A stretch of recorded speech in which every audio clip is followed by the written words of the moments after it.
guys, this background may or may not be familiar to you if you've been on the channel for a lengthy period of time and will watch some vlogs. I'm staying at my old roommate's place, and that means some of you who have been on the channel for a really long time. That look who we have here. Stanley. Not gonna pay any attention to us because that's the way he is. Stanley. Today is Sunday, and so the Kristoff event is tonight, and we're going to go up to Funko, and it's a really short visit, really impromptu. I'm a little hungover.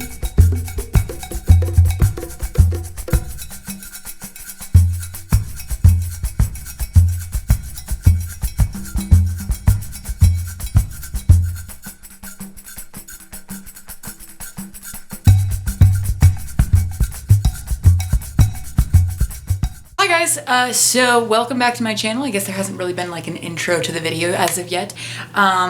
This is my Seattle vlog. This is actually Saturday, like the Saturday after I went to Seattle.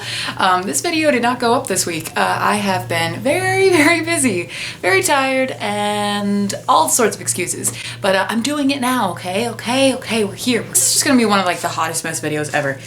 So I did end up going to the Aurora Rising signing for Kristoff up in Seattle, and I got to see him again, and he signed my copy. I have finished this. My thoughts will probably be in my wrap-up. I'm not going to be doing a review on this. I wanted to tell you guys a little bit about the story of me seeing Kristoff this time. But I wanted to tell you guys a little bit about what we talked about when I did get to chat with him, because if you guys follow him on Instagram or Twitter or pretty much anywhere, you know he's writing a vampire series after Nevernight, and he is one of my all-time favorite authors, so I have been following his shit for a long time. And when he announced that he was writing a vampire series, I got a little bit annoyed because I am writing a vampire book right now. I have definitely tabled it.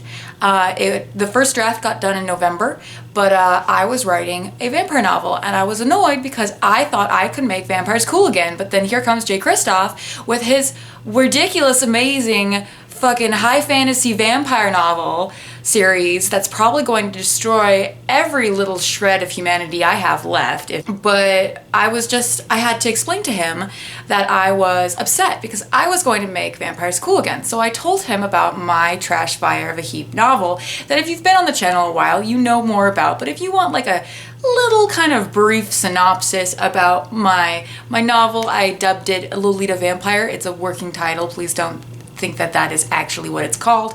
And it's about a high school teacher who moves to this town not realizing that there's supernatural creatures in this town and falls for one of his students on accident. Surprise, surprise, she's a vampire. So that was what I told him about. I did give him that brief synopsis, and he was really enthusiastic, and I thought that was so sweet and so wonderful, mostly because I did tell him that I was annoyed that he's writing a vampire series, and I was gonna do that first, even though vampires have been around for centuries, because I'm totally doing them first, obviously, and mine is so totally on the same level as anything Kristoff could do, like, not, it's so bad, it's so trashy.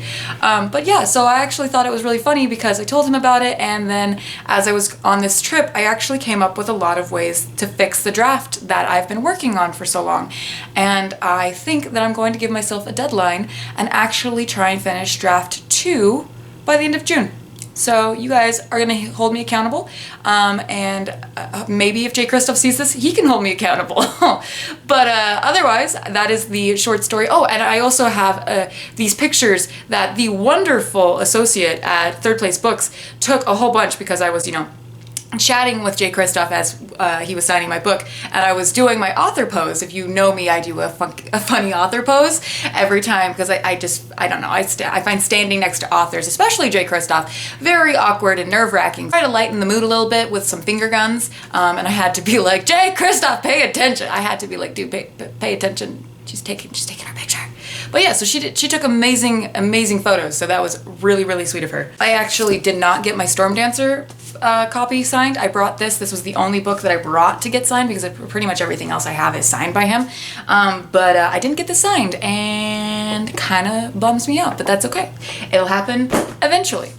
And I also brought on my trip, as you probably saw in the beginning, The Unbound Empire. This is the third book in the Tethered Mage series. I love this series, guys. This is one of 2 books that I finished this month. I finished Aurora Rising in this book and a graphic novel, but that doesn't really count. But this is such a good series, guys. This is basically like if you put Game of Thrones and the Borgias in the same world and made it a little steampunky. Oh my god, it's so good. Pick up 2 books. One was The Dire King. This is the last in the Jacoby series. I've been meaning to pick up the last one in the series. I read one of these books every single Halloween season, and I needed this one in the last installment, so I will be reading this in October potentially. And this is like a Sherlock retelling if Sherlock can see supernatural creatures. It's pretty cool. And I also got the Wicked Saints by Emily Duncan arc from my roommate. I've been seeing some interesting things about this. Not a lot of people have been as invested in it as I thought there would be, but I did put it on my Instagram, and that is linked down below if you're not following.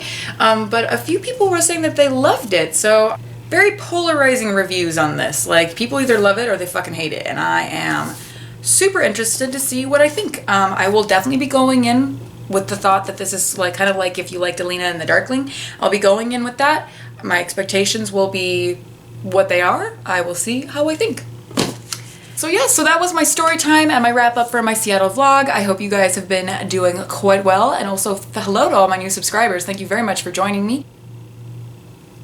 I'm gonna go now, guys. Like, subscribe, all the good stuff. Bye! Just like how he like is so fluffy in the butt. Right? Well, it's because you have to strap the harness around him. Yeah, so it like flattens his fur, but it makes his butt look like big. Like a badonkadonk. I like that he's outside and he decides he just wants to lie down. He's like, I can't go anywhere. Might as well. Yeah.